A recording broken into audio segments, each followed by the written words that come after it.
Hello guys, welcome back my YouTube channel. কেমন আছেন guys? আশা করছি সবাই ভালো আছেন। আজকে রিভিউ করছি পালসার 125 এর। তো চলো এই বাইকটা রিভিউ করছি।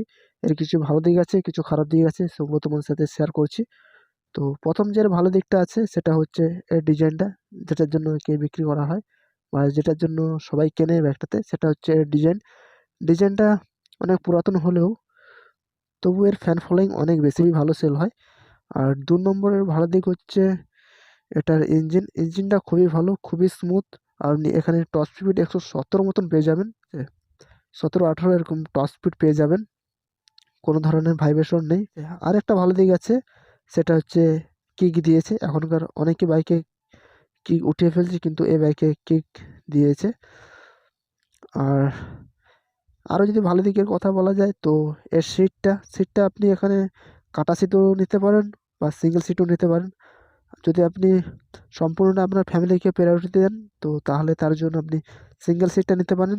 এখানে যে কাঁটাটা আছে ওটা থাকবে না। আর এই যে গ্র্যাব হ্যান্ডেলটা আছে ওটা সম্পূর্ণ একটা হয়ে যাবে। এখানে যেমন দুটো দেওয়া আছে ওটা একটা হয়ে যাবে।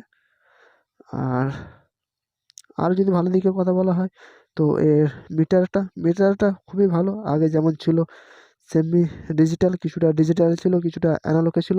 এখন সম্পূর্ণটাই ডিজিটালে দিয়েছে। এখানে আপনি শুধু গিয়ার পজিশন ইন্ডিকেটরটা দেখতে পাবেন না, নয়তো সব নয়তো সব কিছুই দেওয়া আছে এই মিটারে। আর এর সুইচ কোয়ালিটিগুলো খুবই ভালো।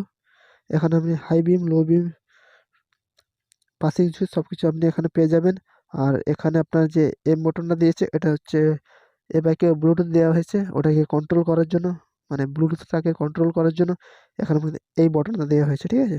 আর এখানে যে দেখতে পাচ্ছেন এটা হচ্ছে ইন্ডিকেটর, আর তার নিচে হর্নের সুইচ দিয়েছে। আর এখানে engine start and stop switch দিয়েছে। এখানে তার নিচে দিয়েছে সেলফ স্টার্ট।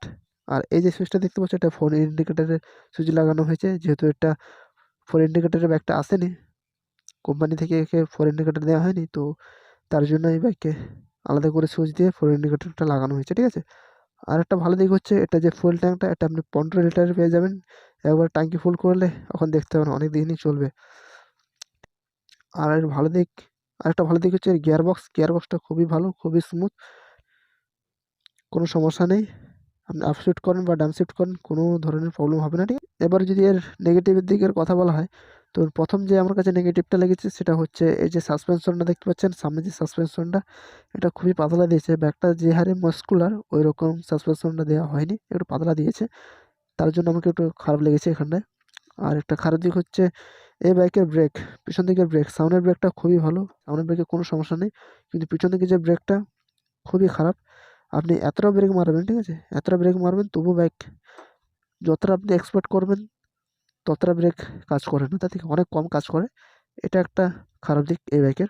আর একটা খারাপ দিক হচ্ছে এর যে মিররগুলো, ঠিক আছে, এই যে আয়নাগুলো, এগুলো আপনি 60-এর উপরে গাড়ি উঠালে গাড়ি বাতাস লেগে এমন হয়ে যায়, ঠিক আছে। পিছন দিক থেকে কি আসছে না আসছে আপনি এখানে বুঝতে পারবেন না। আপনাকে পিছন ঘাড় ঘুরিয়ে দেখতে হবে, ঠিক আছে। এইগুলো একটু কাজ করা দরকার ছিল বাজাজের। আর বাইকে তেমন কোনো প্রবলেম নেই, বাইকে তেমন কোনো মেজর প্রবলেম নেই, বাইক ঠিকঠাকই চলছে। আর বাইকটা চলেছে প্রায় ৬,০৫০ কিলোমিটার, তখন দেখেছিলাম। হ্যাঁ, ৬,০৫০ কিলোমিটার চলেছে, সেকেন্ড সার্ভিস এসছে, এখনও সার্ভিসটা করানো হয়নি। আর বাইকটা দেখো তোমরা। আর একটা ভালো দিক হচ্ছে এটার ইউএসবি দিয়েছে, ঠিক আছে। ওটা ভালো দিকের কথা বললে হতো, কিন্তু আমি বলিনি তখন, এখন দেখতে পেলাম যে এই ইউএসবি দিয়ে। আর বাইকে তেমন কোনো প্রবলেম নেই, তেমন কোনো মেজর প্রবলেম নেই। বাইকটা সম্পূর্ণই ভালো চলছে এখন অবধি। যদি ভিডিওটা ভালো লেগে থাকে তো লাইক শেয়ার কমেন্ট করবেন। আর আমার চ্যানেলে ফার্স্ট টাইম হয়ে থাকলে সাবস্ক্রাইব করে পাশে থাকবেন। চলো ভিডিওটা শেষ করছি।